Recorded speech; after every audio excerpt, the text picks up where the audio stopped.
아는 기자 시작하겠습니다. 사회부 법조팀 김지훈 기자 나와 있습니다. 자, 김 기자, 2차 체포 격렬했지만 결국은 실패했습니다. 그런데 오늘은 이전과 다르게 윤 전 대통령에 대해서 직접 이 체포를 시도했다면서요. 네, 맞습니다. 지난주 1차 집행 때요. 특검은 수용거실 문 밖에서 그리고 윤 전 대통령은 안에서 대치했습니다.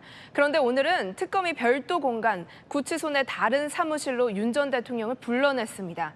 그러니까 윤 전 대통령을 수용거실 밖으로 데리고 나오는 데는 성공을 한 거죠. 오늘 체포영장 집행에 10명이 넘게 투입이 됐다던데요. 네, 재구성을 좀 해봤습니다. 같이 보실 텐데요. 이 실랑이가 있었던 이 방에는 윤 전 대통령과 변호인단, 검사와 수사관 등 특검 관계자가 함께 있었고요. 윤 전 대통령에게 물리력을 행사한 건 구치소 내 기동팀 10여 명이었습니다. CRPT, 구치소 내 긴급 상황이 생겼을 때 투입되는 인력인데요. 이 기동팀 10여 명이 윤 전 대통령의 팔을 끌고 다리를 들어서 호송차에 태우려고 한 겁니다. 이 과정에서 윤 전 대통령이 완강하게 거부를 했다 이렇게 얘기가 지금 나오고 있는 건데 몸싸움이 있었다는 건가요? 윤 전 대통령은 어떤 반응을 보였는지 확인이 좀 된 게 있습니까? 네, 조금 더 취재를 해보니까요. 윤 전 대통령 그 현장에서 팔다리를 붙들고 있는 순찰팀을 향해 수차례 설득과 호소에 나섰다고 합니다. 앞길도 창창한 사람들이고 공무원인데 불법 행위에 가담해서는 안 된다. 내 몸에 이렇게 손을 대면 안 된다. 반복한 걸로 전해집니다. 그래서 이 집행이 중단이 된 건가요? 곧장 중단된 건 또 아니었습니다. 윤 전 대통령과 변호인단 계속해서 불법 체포임을 주장했고요.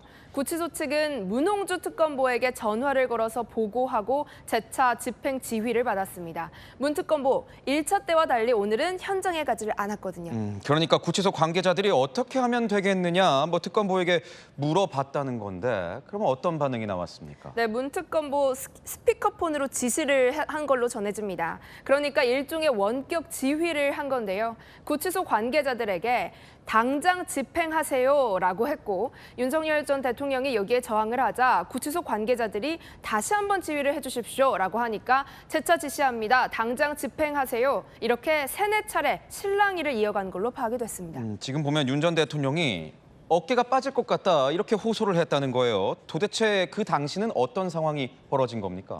네, 문 특검보 지휘를 받고요. 구치소 측은 윤 전 대통령이 앉아있는 의자를 통째로 끌어내려고 시도를 했습니다. 힘 겨루기가 계속해서 이어지다가 의자에 앉아있던 윤 전 대통령 결국 바닥에 떨어져 엉덩방아를 찧은 걸로 전해집니다. 이 과정에서 윤 전 대통령은 너무 세게 붙잡아서 팔이 빠질 것 같다. 제발 놔달라 이렇게 말도 했다고 하는데요.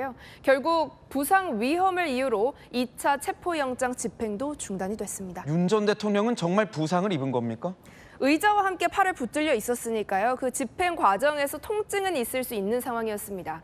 이후에 윤 전 대통령은 의무실로 옮겨졌는데요. 현장에 있던 변호인단은 외부 병원 진료가 필요한 상황이라면서 오늘 오후 기자회견 땐 잡범들에게도 이렇게 안 한다라고 토로했습니다. 반면 법무부는 윤 전 대통령이 어깨 통증을 호소해서 의료과 진료를 했는데 건강상 특이사항이 없다라고 밝혔습니다. 그렇다면 특검이 또다시 체포영장 집행에 나설까요? 체포영장 기한은 오늘까지입니다. 영장을 새로 발부받는 것도 검토 중인데요. 문제는 오늘 물리력을 써도 데려오는데 실패했는데 다음번엔 다른 방법이 마땅히 없다는 겁니다.